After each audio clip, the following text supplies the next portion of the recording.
नमस्कार। मजेदार पॉडकास्ट पर आपका स्वागत है।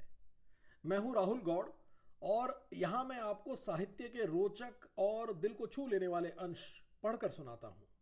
आपका धन्यवाद कि आप यहां आए और इस पॉडकास्ट को लगातार सुन रहे हैं।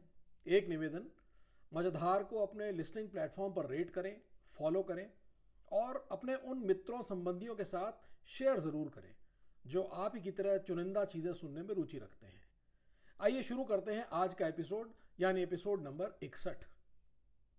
कहीं जवाब नहीं जिसका नाज़नी है ये वो, तुम इसके नाज उठाओ ये शहर दिल्ली है। वाकई जैसा इकबाल उमर इस शेर में कह रहे हैं, जिसने दिल्ली को जाना वो इसके नाज उठाने पर मजबूर हो गया। 7 बार उजड़ कर बसी दिल्ली यहाँ के बाशिंदों के लिए और यहां आने की, देखने की ख्वाहिश रखने वालों के लिए एक माशूक का दर्जा रखती है।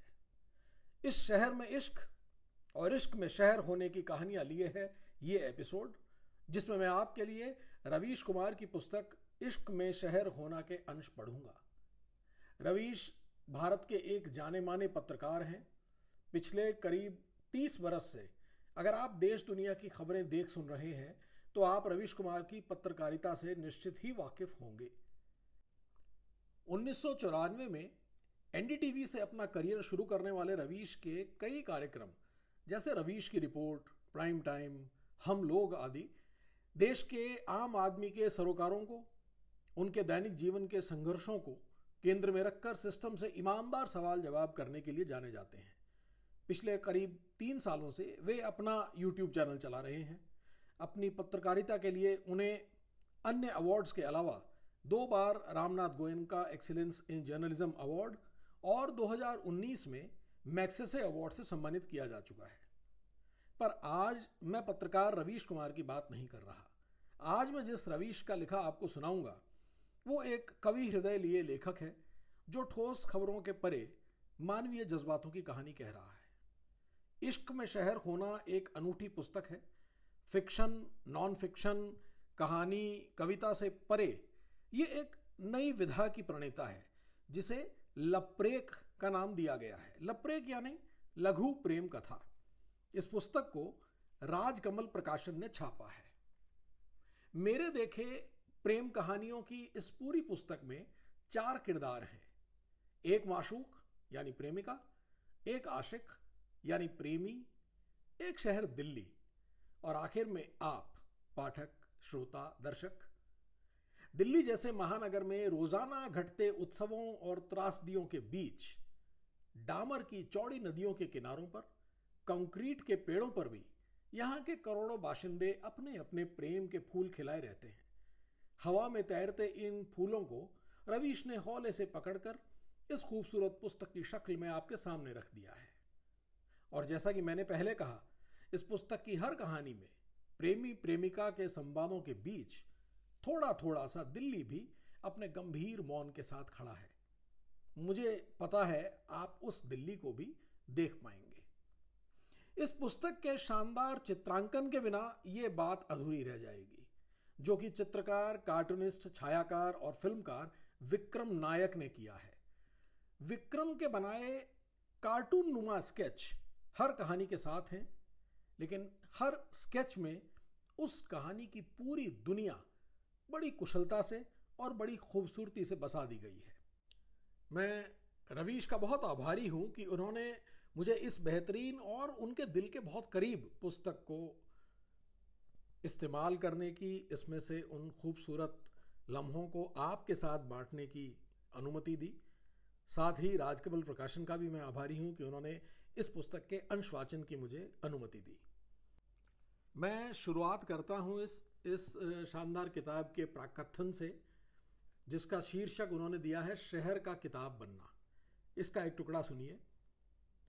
शहर में शहर के लिए होना सिखाया दिल्ली ने, लेकिन 11 अप ट्रेन से उतरते ही दिल्ली का विस्तार देख सिहर गया। पहली ही नज़र में दिल्ली से डर गया। फिल्मों में देखा था कि कैसे गांव से आकर दिलीप कुमार मुंबई की सड़क के बीचों बीच घिर जाते हैं। कई बार दिल्ली के एम्स के चौराहे पर पहुंचकर ऐसा ही लगता। डीटीसी बस नंबर एक नया पता बन गया। हमने उन नंबरों को पहचान लिया जो मुझे गोविंदपुरी की तरफ ले जाते थे। धीरे धीरे समझने लगा कि इतना बड़ा शहर यानी पटना से भी ज़्यादा खजाना। मैं दिल्ली आकर वही करने लगा जो पटना में किया करता था। दोपहर में चलने लगा। मैंने दोपहर के वक्त इस शहर की कई गलियों और मोहल्लों की यात्रा की है। हम प्रेम में खूब भटके हैं। विदा होने से पहले कुछ और बात कर लेने की बेचैनी ने खूब पैदल चलाया। दिल्ली भी साथ साथ चलती थी। दिल्ली का अजनबीपन रोमांस का सबसे अच्छा दोस्त है। गांव की तरह यहां मुझे ना कोई जानता था न पहचानता था। प्रेम के इन्हीं पलों में मैंने इमारतों की ऐतिहासिकता को जाना है। मुगल आर्किटेक्चर पर लंबे लंबे लेक्चर सुने हैं। जी, प्रेम में पढ़ना भी पड़ता है। बहस होती है। हम सिर्फ खुद को ही नहीं, शहर को भी परिभाषित कर रहे होते हैं। आज भी लैपिस लजुली रत्न का नाम सुनते ही कबूतर की तरह गया वक्त फड़फड़ाने लगता है। आप तभी एक शहर को नए सिरे से खोजते हैं जब प्रेम में होते हैं। और प्रेम में होना सिर्फ हाथ थामने का बहाना ढूंढना नहीं होता। दो लोगों के उस स्पेस में बहुत कुछ टकराता रहता है। लपरेक उसी कशिश और टकराहट की पैदाइश है। फेसबुक पर लपरेक का लिखना उसके सीमित स्पेस में बहुत कुछ खोजना था। फेसबुक हमारे लिए एक नया शहर था। जिंदगी में बहुत से लोगों का एक झोंका सा आ गया। पहली बार की तरह सब एक दूसरे को खोजने लगे। मैं उनके बीच शहर खोजने लगा, लघु प्रेम कथा लिखने लगा। आइए अब किताब में भी गोता लगाते हैं। जैसा कि मैंने कहा, इस किताब में बहुत छोटी छोटी प्रेम कथाएं बिखरी हुई हैं और हर कथा के साथ एक सुंदर स्केच बना हुआ है। मैं कोशिश करूंगा कि उस स्केच को आप तक पहुंचा पाऊं तो आपके सुनने का और उसे विजुलाइज करने का मज़ा दुगना हो जाएगा। पहला भाग छोटा सा सुनिए। मैं आज स्मॉल टाउन सा फील कर रहा हूं और मैं मेट्रो सी। हाँ, जब भी तुम साउथ एक्स से गुजरती हो मैं करावल नगर सा महसूस करता हूं। चुप करो, तुम पागल हो। दिल्ली में सब दिल्ली सा फील करते हैं। ऐसा नहीं है। दिल्ली में सब दिल्ली नहीं है। जैसे हर किसी की आंखों में इश्क नहीं होता। अच्छा, तो मैं साउथ एक्स कैसे हो गई? जैसे कि मैं करावल नगर हो गया। सही कहा तुमने। ये बारापुला फ्लाईओवर ना होता तो साउथ एक्स और सराय काले खां की दूरी कम ना होती। तुम मुझसे प्यार करते हो या शहर से? शहर से, क्योंकि मेरा शहर तुम हो। और इस कहानी के साथ जो चित्र बना है, उस चित्र में कहीं दूर से बारापुला फ्लाईओवर एक सर्प की तरह लहराता हुआ आ रहा है। उसके फोरग्राउंड में एक छोटा सा ऑटो बना भाग रहा है और एक बड़ा सा दिल एक जीब्रा क्रॉसिंग को अपने में लपेटे खड़ा है। ये अगला टुकड़ा सुनिए। इसके साथ जो चित्र है उसमें एक मेट्रो है, लेकिन उस मेट्रो में कहीं से अंदर कोई पेड़ उगाया है। उसके पत्ते नायक के चारों ओर लहरा रहे हैं। एक बकरी भी अंदर बंधी हुई है और उसके साथ क्या लिखा है वो सुनिए। सारंगा तेरी याद में नैन हुए बेचैन, मधुर तुम्हारे मिलन बिन दिन कटते नहीं रैन। वो अमवा का झूलना, वो पीपल की छाँव, घूंघट में जब चांद था मेहंदी लगी थी पाँव। आज उजड़ कर रह गया वो सपनों का गांव। पता नहीं धीमी गति के समाचार सा यह गीत क्यों सुन रहा हूं। आज यह गाना फेसबुक के स्टेटस सा लग रहा है, जैसे कोई अमवा और पीपल को याद कर रहा हो। 40 साल पहले भी नॉस्टैल्जिया ऐसी ही थी। गांव के गांव उजड़ रहे थे। प्रेम प्रसंग का यह गीत बिछड़ने की आह भरता है तो गांव के पीछे छूट जाने सा महसूस करता है। स्वाभाविक था। गांवों ने शहरों को बसाया, मगर स्मृतियों की सप्लाई इतनी कर दी कि कोई शहर में रहकर शहर से बिछड़ने की उपमा नहीं देता। जैसे तुम्हारी याद में मूलचंद का फ्लाईओवर सुना लगता है, मेट्रो से गुजरना बेगाना लगता है।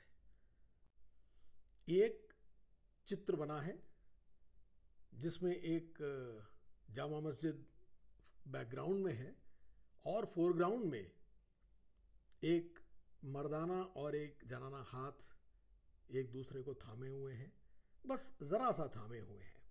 सुनिए क्या लिखते हैं।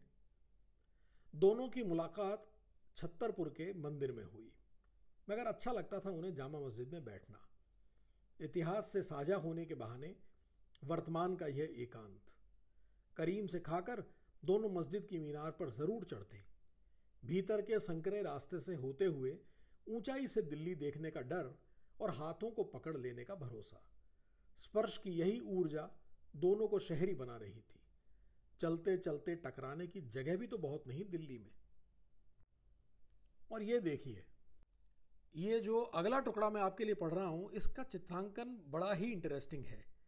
इसके बैकग्राउंड में लोधी गार्डन की एक इमारत है जिसको पेड़ कुछ कुछ घेरे खड़े हैं। फोरग्राउंड में एक सजा धजा ऑटो है और बहुत आगे कहीं दूर एक उदास बैंड वाला बावर्दी अपने ट्रम्पट को नीचे रख के बैठा है। और ये कह क्या रहे हैं, सुनिए। इलेक्ट्रॉनिक मीटर, जैसे उसकी ईमानदारी का सर्टिफिकेट। काले कपड़ों में लिपटे कोक के बोतल से पानी गटकता हुआ बोले जा रहा था। मेहनत की ही नहीं, ईमानदारी की भी कमाई है। मीटर से चलता हूं, ईमानदारी में कमती कैसे कर दूं। देखो, बात अगर लोधी गार्डन पहुंचने की है तो ये जो पर्दा है ना, फ्री में गिरा लो। मेरे ऑटो में बैक मीटर नहीं है। पीछे खड़ी वह शर्मा भी रही थी और गुस्सा भी रही थी। ऑटो वाला बोलता जा रहा था, मेरे ऑटो में फलाने चलते थे, उनके तो अब बच्चे हैं।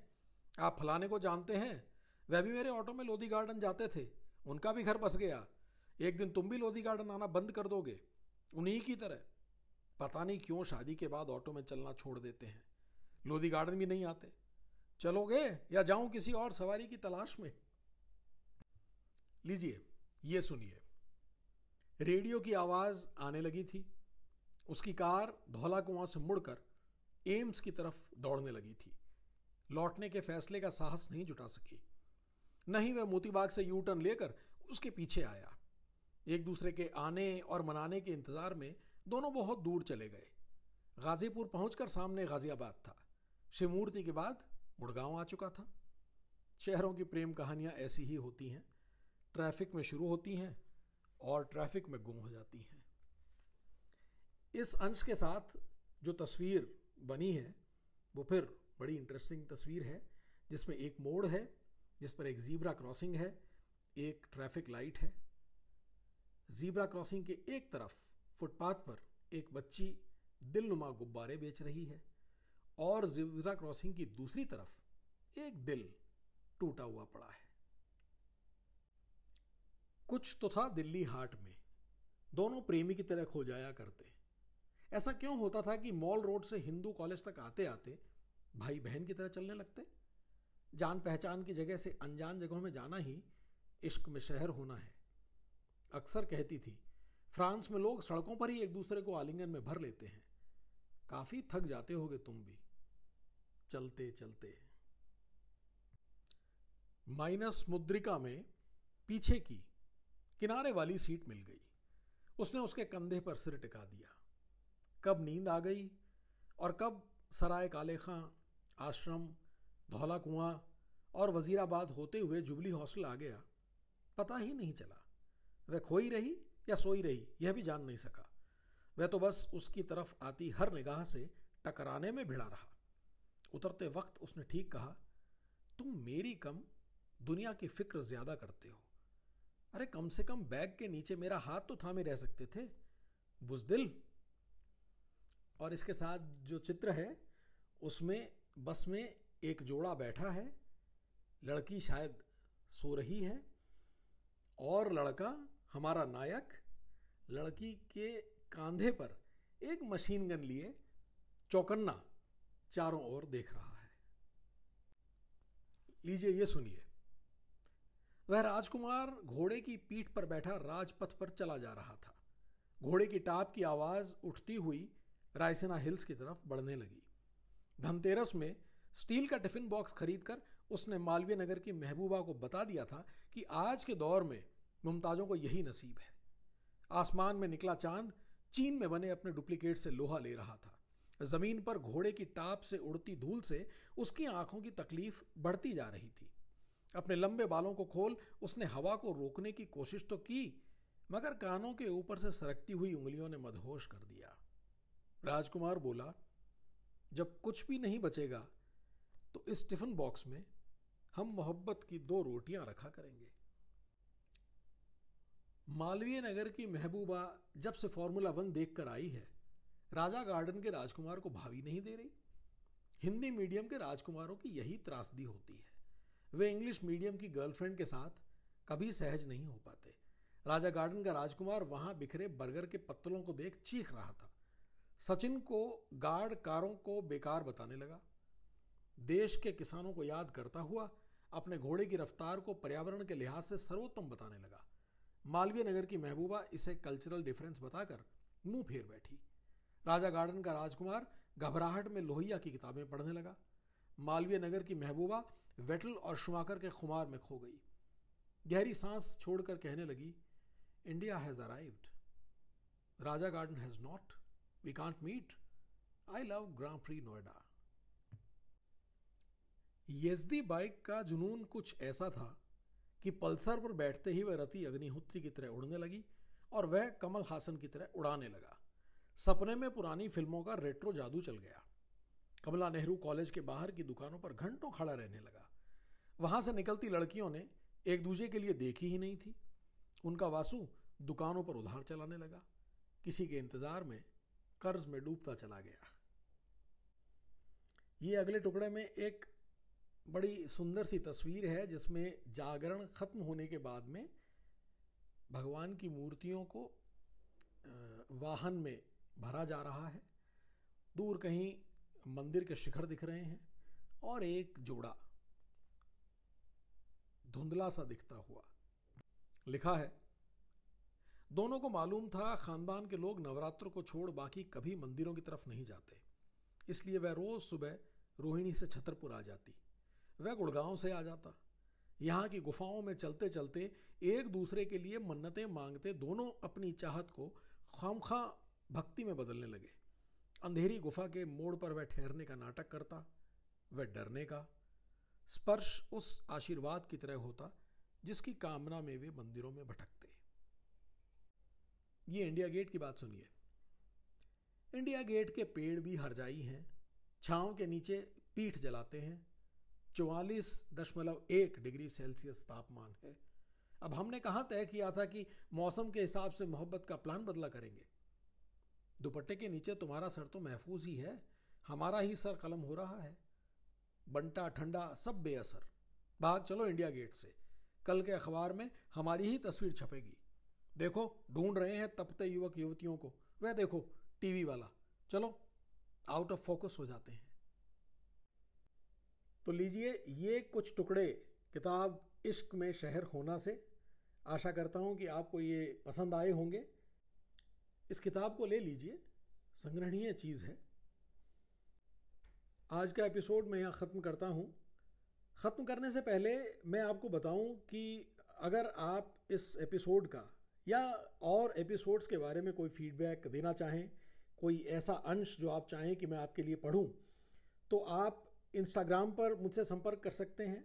मेरा हैंडल है मजधार, MAJHDHAAR, या फिर आप मुझे ईमेल कर सकते हैं rahuljigaur@gmail.com, RAHULJIGAUR@gmail.com। अगली बार किसी और अच्छी चीज़ के साथ आपके लिए हाजिर होता हूँ। तब तक के लिए आज्ञा दीजिए। नमस्कार।